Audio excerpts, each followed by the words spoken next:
Hey guys, today I want to show you how to work with accounts payable in Manager. So the first thing we'll do is we'll create a supplier.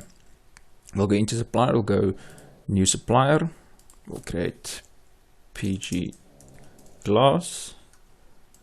I'm going to create them a code as well. We'll do an address. You can put an email address, a telephone number. You can fill in all these fields and then also put any additional information that you would like to add. So what we'll do is we'll click create.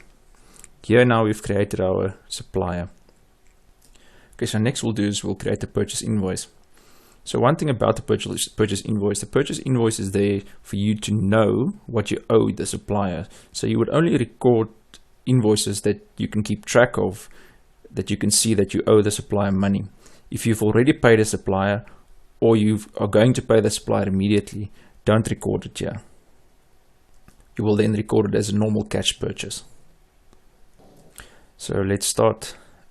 Let's create a new invoice. We'll create the due date that we have to pay the supplier by tomorrow.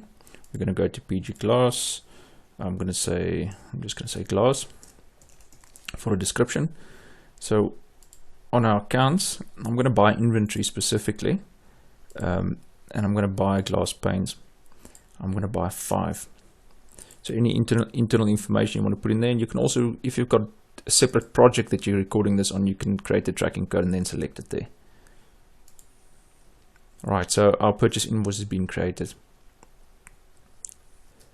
Okay, so now we've got a situation where we ordered the stock from the customer, we created the purchase invoice, and the stock arrives. When we open the stock, 2 of the glass panes have been broken. The supplier agrees to credit that.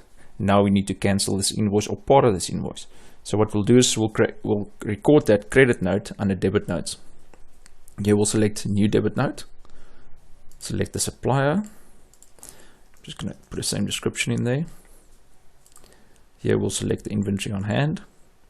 We'll select what we bought from that customer, from the supplier, sorry.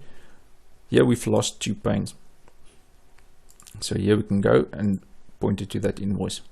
If we click create, we've now created that credit note on our side debit. So for interest sake, if we go to our purchase invoice, you'll see there's already amount paid, which actually is the amount that we now got a debit note for, and the amount we still owe the supplier is 45.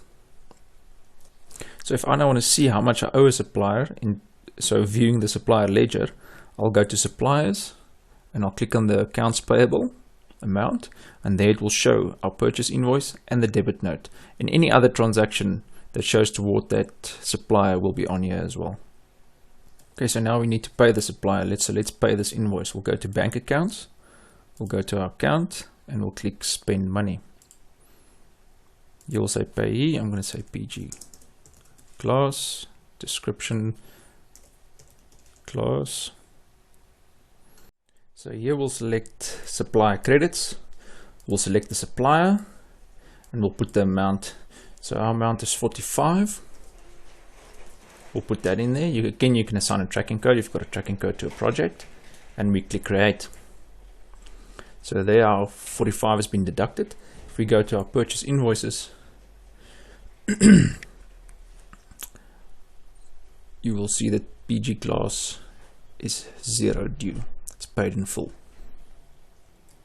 Okay, so we might have a scenario where I've overpaid a customer or overpaid a supplier, and that supplier then issues a refund. So what we can do is we can go to bank accounts, go onto the bank account and click receive money. Here we'll select again, we'll say PG Glass. Just say refund. Again, we can go to the same supplier credits and say he refunds us 10 and click create. So we've been refunded with 10 by the supplier, and that is our accounts payable process.